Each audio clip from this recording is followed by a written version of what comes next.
بسم اللہ الرحمن الرحیم۔ پہلی بات تو یہ ہے کہ ایک آدمی جب یہ بات کہتا ہے اشہد ان لا الہ الا اللہ و اشہد ان محمد رسول اللہ،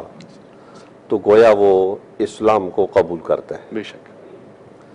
اب یہ سوال یہ پیدا ہوتا ہے، یہ کلمہ اس کے اندر داخل ہو گیا اور وہ مسلمان ہو گیا،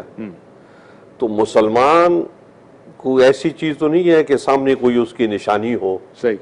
اس کے اندر میں کچھ صفات ہیں، تو وہ صفات کسی چیز کا تقاضا کرتے ہیں، صحیح، تو وہ جو تقاضا ہے کہ اس کا اسلام کا اظہار ہو، تو اس کے لیے اللہ جل جلالہ نے نماز کو رکھا ہے۔ سبحان اللہ۔ کیونکہ ارکان اسلام جن کو کہا جاتا ہے وہ نماز ہے، زکوٰۃ ہے، حج ہے، روزہ ہے، تو جس میں یہ ارکان اسلام پائے جائیں گے تو یہ اس کے اسلام کی نشانی ہوگی کہ یہ آدمی مسلمان ہے۔ بے شک۔ آپ نے جو عنوان رکھا ہے معراج کے حوالے سے، نبی اکرم علیہ الصلوۃ والسلام کی حدیث ہے کہ الصلاۃ معراج المومنین، سبحان اللہ۔ کہ نماز جو ہے یہ مومنین کے لیے ایک بہت بلندی کا کام ہے، جو یہ ایک درجہ ہے، ایک مرتبہ ہے، تو یہ مومنین کو عطا ہوا ہے، تو وہ ایسی عطا ہے کہ یہ نماز کے ذریعے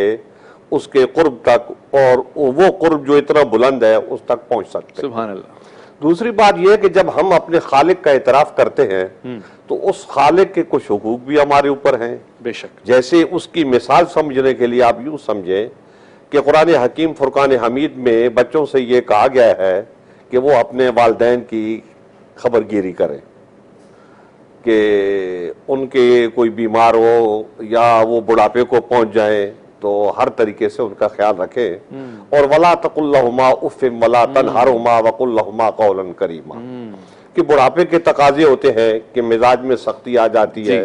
صبر تھوڑا کم ہو جاتا ہے، تو اگر والدین کو ایسی باتیں کہہ دیں تو وہ دل سے نہیں کہہ رہے ہوتے، زبان سے کہہ رہے ہوتے ہیں، تو ان کی باتوں کو برا نہ مناؤ اور سر جھکائے ہوئے ان کی خدمت کرتے رہو۔ یہ اس لیے ہے کہ وہ آپ کے والدین ہیں، ان سے آپ پیدا ہوئے ہیں، انہوں نے آپ کی پرورش کی ہے، آپ کی تربیت کی ہے، اب آپ اس وقت جوان راہ ہیں تو یہ ان کی بدولت آپ یہاں تک پہنچے ہیں۔ تو وہ خالق و مالک جو اس کائنات کا مالک ہے، جس نے انسان کو وجود بخشا، اور اس وجود کے اندر اس کی کتنی نعمتیں ہیں بے شک۔ اس کا حساب نہیں کیا جا سکتا، بے شک۔ اور اس نے انسان کو کتنی نعمتیں عطا کی ہیں تو اس کا بھی حساب نہیں ہو سکتا، شکر کجا شمار نہیں ہو سکتا۔ جی ہاں جی ہاں۔ تو اس طریقے سے جب اس کی اتنی نعمتیں ہیں انسان کے باطن میں، اس کے ظاہر میں، تو اس کا شکریہ کس طریقے سے ادا کیا جائے، تو ایک اس کے شکریہ کا یہ ادا کا طریقہ ہے۔ کیوں کہ وہ ہمارا خالق و مالک ہے، تو یہ جو انسان کی یہ جبین جو ہے یہ بڑا درجہ رکھتی ہے، یہ بڑا مقام رکھتی ہے، اور یہ جھکتی نہیں ہے، لیکن اللہ رب العزت نے فرمایا کہ اس کو جھکا دو۔ اللہ اکبر۔ وہ قرآن حکیم میں آتا ہے نا حضرت ابراہیم علیہ السلام اور حضرت اسماعیل علیہ السلام کے بارے میں، فلما اسلما، کہ انہوں نے اللہ جل جلالہ کے حکم کو تسلیم کر دیا اور اس کے سامنے، اس کے حکم کے سامنے اپنے آپ کو جھکا دیا، جو ایک کو اللہ نے کہا اس نے وہ کیا، جو دوسرے کو اللہ نے کہا اس نے وہ کیا۔ تو اسی طریقے سے یہ جو آدمی کی جبین ہے، یہ جو پیشانی ہے، اس پیشانی کو ہم اللہ رب العزت کے سامنے رکھ دیتے ہیں، بظاہر زمین پہ رکھے ہوئے ہوتے ہیں، لیکن حقیقت میں ہمارا جو عقیدہ یا نظریہ یا سوچ ہوتی ہے وہ یہ ہوتی ہے کہ یہ ہم اللہ رب العزت کے سامنے جو ہے نا اس کو زمین پہ رکھے ہوئے ہیں۔ تو یہ جو سجدہ ہوتا ہے یہ بہت بڑی عبادت ہے، اور یہ ایسی عبادت ہے کہ جس سے اور عاجزی اور انکساری، اس سے آگے کا کوئی، یعنی انسانی زندگی میں یا جو اس کا ہماری معاشرت ہے اس میں کوئی اور آگے سلسلہ نہیں ہو سکتا، یہ اتنی بڑی جو ہے نا عاجزی اور انکساری ہے۔ تو گویا سجدے کا معنی بھی یہی ہوتا ہے کہ وضع الجبہۃ علی الارض، اور پھر غایت التذلل، کہ انتہا درجے کی عاجزی اور انکساری جو ہے، تو گویا ہم اپنے اللہ رب العزت کا شکریہ ادا کرتے ہیں، اور اس نے حکم فرمایا ہے اس کے حکم کی پیروی کرتے ہیں، اور پھر اللہ جل جلالہ نے قرآن حکیم میں یہ فرمایا کہ نماز پڑھو۔ حضور اکرم صلی اللہ علیہ وبارک وسلم نے نماز پڑھنے کا طریقہ ہمیں بتایا، کیسے کھڑے ہوتے ہیں اور ایسے جو ہے نا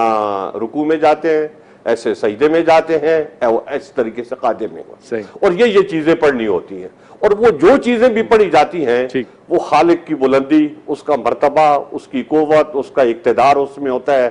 اظہار ہوتا ہے اس میں، صحیح، اور بندہ جو ہے وہ اپنی عبدیت کو اور اپنی بندگی کو ظاہر کر رہا ہوتا ہے۔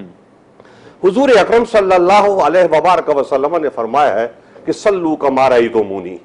کہ تم نماز ایسے پڑھو جیسے تم مجھے دیکھ رہے ہو۔ تو گویا حضور اکرم صلی اللہ علیہ وبارک وسلم کا جو طریقہ ادا ہے اس طریقے کو اختیار کرو، چونکہ حضور اکرم صلی اللہ علیہ وبارک وسلم نے مختلف اوقات میں مختلف طریقوں سے نماز پڑھی ہے، اچھا، تو اس لیے حضرات صحابہ کرام رضوان اللہ تعالی علیہم اجمعین نے جیسے نبی علیہ السلام کو دیکھا وہ اسی میں پکے ہو گئے صحیح، اور اسی کے حساب سے نماز ادا کرتے رہے۔ ٹھیک، تو یہ جتنے طریقے ہمارے ہاں مروج ہیں یہ سارے کے سارے حضور اکرم صلی اللہ علیہ وبارک وسلم سے مروی ہیں۔ کسی کی ترجیح